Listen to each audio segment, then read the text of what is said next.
Satishrao Karad sir, आपल्याला सर्वांना माहीत आहे उद्या गांधी जयंती आहे 2 ऑक्टोबर. पण 2 ऑक्टोबरला तुम्हाला सुट्टी असते, सोबतच उद्या दसरा आहे. त्याच्यामुळे तुम्हाला अजून शाळेत यायचं काम नाही आहे. त्यामुळे तुम्हाला उद्या बोलावायचं नाही म्हणून आज हा कार्यक्रम. पण आता तुम्ही जवळपास 2 तास झाले बसलेले आहेत. मला कल्पना आहे तुमची क्षमता संपलेली आहे. परंतु सरांनी गांधीजी आणि संपूर्ण समाज या बाबतीत जे तुम्हाला मार्गदर्शन केलेलं आहे याच्यामधून तुम्ही काय मेसेज देता? काय मेसेज घेतला तुम्ही याच्यातून? काय वाटतं तुम्ही? म्हणजे इथून आता काय घेऊन जाणार आहे? ते 1-1.25 तास कंटिन्यू तुमच्यासोबत बोलले. याच्या अगोदर गांधीजीबद्दल ऐकलं होतं का तुम्ही? एवढं तुम्हाला साधारण गांधींचा जन्म कुठं झाला? गांधीजी किती वर्ष आफ्रिकेत राहिले, कशासाठी गेले होते, याचे उत्तर तुम्हाला देता आले ही शोकांतिका आहे. गांधीजीचं जीवनपट कसं आहे? गांधीजीचं नाव, गांधीजीवर 2 मिनिट बोललो आपण आपल्या शाळेमध्ये भाषण दिलं किंवा एखाद्या पुस्तकामध्ये एखादा लेसन असेल त्याच्यावर तेवढं वाचलं एवढ्याला होणार नाही. आपल्याला प्रत्येक माणसाला समजून घ्यावं लागेल, त्याच्या तत्वांना समजून घ्यावं लागेल, त्याच्या विचाराला समजून घ्यावं लागेल. आणि हे जेव्हा तुम्हाला समजेल तेव्हा तुम्ही चांगला माणूस होऊ शकता. भविष्यात तुम्हाला चांगलं व्हायचं आहे. शाळा फक्त शिक्षणासाठी नको. शाळेमध्ये शैक्षणिक शिक्षण जे काही शासनानं दिलेलं आहे ते दिलं जातं, पण त्याच्यासोबत माणसाचं जीवन, माणसाचं उद्याचं उद्दिष्ट काय आहे, कसं असलं पाहिजे, आपल्या समाजामध्ये किंवा आपल्या देशामध्ये जगामध्ये कोण लोक कसे होऊन गेले, त्यांनी काय केलं, त्यांच्या पावलावर पाऊल टाकून आपल्याला अजून काय सुधारणा करता येईल, अजून काय चांगलं बनता येईल या दृष्टिकोनातून आपल्याला शिक्षण घ्यायचं आहे किंवा आपल्याला तशा पद्धतीनं विचार करायचा आहे. गांधीजीबद्दल सरांनी सांगितलं, गांधीजीबद्दल काही बोलणार नाही मला माहित आहे तुम्ही, कारण त्यांच्यासमोर काय बोलणार त्या गोष्टी मला माहिती नसत्या, त्या आज कळल्या गांधीजी. परंतु काही विचार गांधीचा मांडले आणि ते विचार आपल्यापर्यंत जाणं, आपण समजून घेणं गरजेचं आहे. काय विचार होते गांधीजीचे? गांधीजींनी सत्य आणि अहिंसेवर या देशाचं स्वातंत्र्य मिळवून दिलं. आपण कसं वागतो, आपण कसं वागायला पाहिजे, गांधीजी पण काय घ्यायचं आहे हे ठराविक विषय घ्यायचे आहे. ठराविक ज्या गोष्टी त्यांनी त्या आधारावर या देशाची स्थापना केली.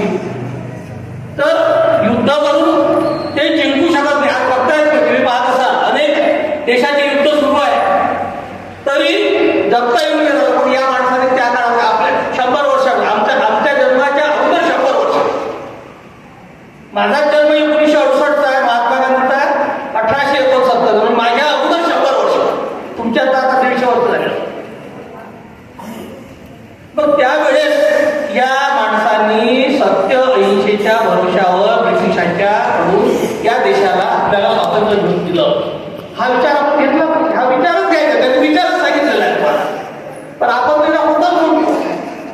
शाळेत जाताना खोटं, घरी गेल्यावर खोटं, अभ्यास करताना खोटं, पोरांशी भांडताना खोटं, अहिंसा. मी बघतो रोज मला रिपोर्ट येते, आज याच्याशी भांडण झालं, याने याला मारलं, याने याला मारलं, याने हात तोडला, पाय तोडला, रोज मला रिपोर्ट येतं असं असं घडलं.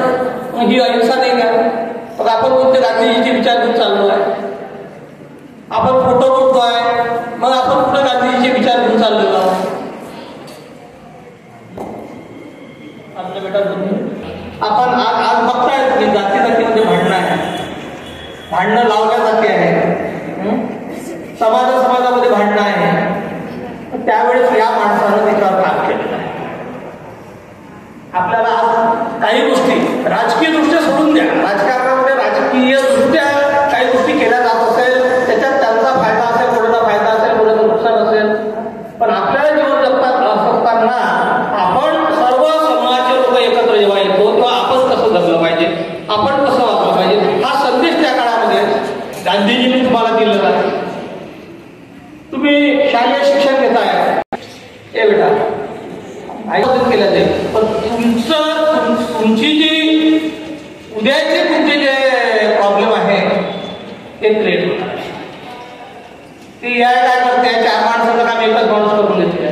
माणसांनी काय करायचं. टेक्नॉलॉजी डेव्हलप होते, यात काही शंका नाही आहे. टेक्नॉलॉजी अजूनही डेव्हलप होणार आहे. आपण पाहतोय आपल्या जन्मापासून आजपर्यंत खूप मोठ्या प्रमाणात टेक्नॉलॉजी डेव्हलप झाली आहे. म्हणून तुम्हाला त्याच्यामध्ये चांगली मेहनत घ्यावी लागेल, त्याच्यात चांगलं तयार व्हावं लागेल. हे सर्व गांधीजीचेच विचार आहे, दुसरे विचार नाही, दुसरं काही नाही सांगतोय. गांधीजींनी त्यांच्या काळात जे सांगितलेलं तेच करायचं आहे. साधं सिंपल जीवन जगायचं आहे. गांधीजी साधं सिंपल जीवन जगले, खादीचे कपडे घालत होते. जो माणूस 21 वर्ष आफ्रिकेत राहिला, आफ्रिकेत त्या खादीचे कपडे होते का? पायजामा शर्ट धोतर होतं, इथले लोक घालत होते. पण हा माणूस जगला देशात आपल्या भारतात आल्यावर त्या पद्धतीने जगला. तर ह्या साऱ्या गोष्टी आपल्याला समजून घ्यावं लागेल. मी जास्त खोलात जाणार नाही, सरांनी सर्व सांगितलेलं आहे. मला माहिती आहे आपल्या शाळेचा वेळ पण होतो आहे, अर्ध्या तास तुमची शाळा सुटते आहे. त्यामुळं आपलं हे कार्यक्रम करण्याचं फक्त कारणच हे आहे का तुमच्यामध्ये ह्या भावना जागृत झाल्या पाहिजे, त्या भावना तुमच्यामध्ये निर्माण झाल्या पाहिजे. यातून तुम्हाला काहीतरी बोध घेऊन तुम्ही तुमचं समोरचं जीवन, समोरचं आयुष्य चांगल्या पद्धतीनं जगता आलं पाहिजे. यासाठी हे थोर पुरुष, हे संत महात्मे यांच्या अशा पद्धतीचे मोठे माणसं ज्यांनी पूर्ण आयुष्यभर त्याच्यावर अभ्यास केलेला आहे, तो माणूस पूर्ण अंतर्गत केलेला आहे, अशा लोकांना आपण आपल्या शाळेच्या माध्यमातून असो, संस्थेच्या माध्यमातून असो, आपण इथे आणण्याचा प्रयत्न करतोय, तुमच्यापर्यंत पोहोचवण्याचा प्रयत्न करतोय. आता तुम्ही तुमच्या वयोगटानुसार तुम्हाला किती घ्यायचं तुम्ही ठरवा. कारण सांगतो, दोन गोष्टी आहेत. तुम्हाला त्याची गरज आहे, मागं बसलेल्यांना काहीच गरज नाही आहे. त्यांचं आयुष्य संपत आहे आणि तुमचं आयुष्य सुरू होत आहे. प्रॉब्लेम हाच आहे आपल्या देशाचा. सर्व कार्यक्रम केले जाते, कथा, भागवत, कीर्तन, प्रवचन. लोक कोण असते? ती मंडळी. ऍक्च्युली त्या मंडळीसाठी हा कार्यक्रम होत नाही. कारण आता शेवटच्या स्टेजमध्ये आहे, सुरुवात तुमची आहे. तुम्हाला घडायचं आहे, तुम्हाला बनायचं आहे, तुम्हाला ते विचार घेऊन समोर जायचं आहे. तर अशासाठी हे कार्यक्रमाचं आयोजन ज्ञानोदय विद्या मंदिराच्या माध्यमातून उद्याच्या 2 ऑक्टोबरच्या गांधी जयंतीच्या निमित्तानं हा कार्यक्रम आयोजित केला होता. सर आले. सर मी खरंच आपला संस्थेच्या वतीनं, शाळेच्या वतीनं आपला ऋणी आहोत. आपण खूप काही मार्गदर्शन, खूप काही गांधीजीबद्दल आणि इतर सामाजिक विषयाबद्दल आम्हाला मार्गदर्शन केलं.